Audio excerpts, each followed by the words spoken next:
खुदा बाप और बेटे और उल कुदस के नाम से आमीन। मसीह में आप सब की सलामती हो। बहार कॉलोनी कोट लखपत लाहौर से मैं एंड्रू इसाक आपके हुजूर रोज़मर्रा की तलावतें लेकर हाजिर होता हूँ।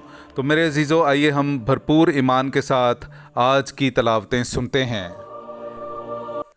हम निजात दहिंदा की राह देख रहे हैं जो हमारे पस्त हाल बदनों को अपने जलाली बदन की सूरत में बदल देगा। हमारे लिए आज की पहली तलावत मुकद्दस पौलुस रसूल का ख़त फिलिपियों के नाम उसका 3 बाब 17वीं आयत से लेकर 4 बाब की पहली आयत तक।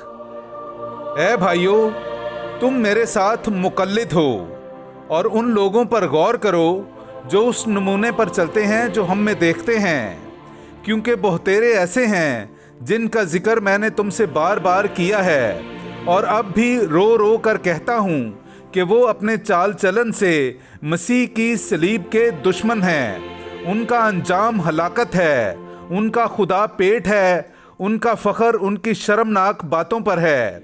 वो दुनीवी चीज़ों की फ़िक्र में हैं, लेकिन हमारा वतन आसमान पर है और हम वहीं से निजात दहिंदा खुदावंद यीशु मसीह की राह देखते हैं।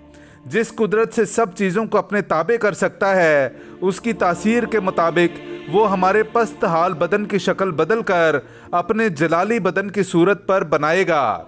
इस वास्ते ऐ मेरे प्यारे भाइयों, जिनका मैं मुश्ताक हूँ, जो मेरी खुशी और ताज हो, ऐ प्यारो, खुदावंद में इसी तरह कायम रहो। पाक कलाम का पढ़ा और सुना जाना हम सब के लिए बाइस बरकत हो। खुदा का शुक्र हो। मैं खुश हुआ जब उन्होंने कहा कि आओ हम खुदावंद के घर चलें। मेरे अज़ीज़ों, आइए हम खुदावंद अपने खुदा की हम्द व तारीफ़ करें।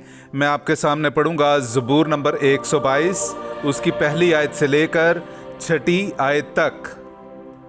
मुझे खुशी हुई इसलिए कि उन्होंने मुझसे कहा कि आओ हम खुदावंद के घर चलें। ऐ यरूशलेम, हमारे पाँव इस वक्त तेरे फाटकों में हैं।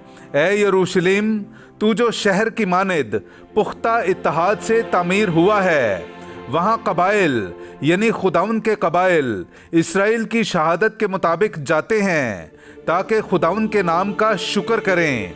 वहाँ अदालत के तख्त कायम किए गए हैं, यानी दाऊद के घराने के तख्त। यरूशलेम की सलामती चाहो। जो तुझसे मोहब्बत रखते हैं वो खुशहाल हों। पाक कलाम का पढ़ा और सुना जाना हम सब के लिए बाइस बरकत हो। खुदा का शुक्र हो। नाराए हम्द।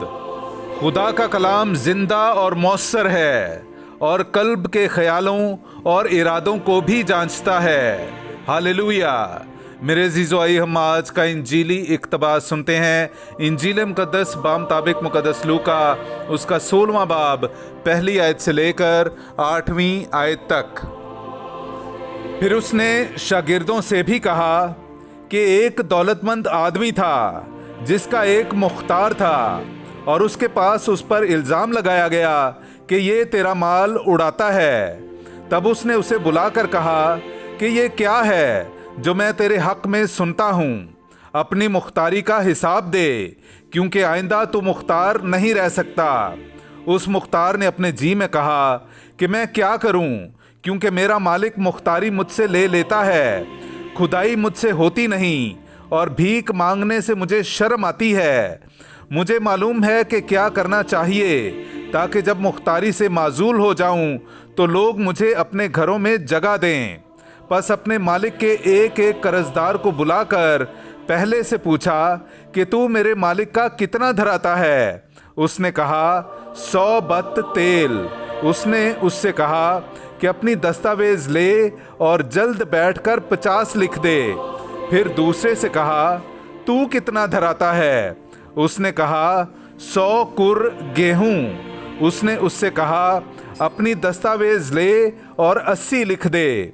तब मालिक ने बददयानत मुख्तार की तारीफ की, इसलिए कि उसने होशियारी की थी, क्योंकि इस दुनिया के फर्जंद नूर के फर्जंदों की निस्बत अपने तौर तरीक में ज़्यादा होशियार हैं। पाक कलाम का पढ़ा और सुना जाना हम सब के लिए बाइस बरकत हो।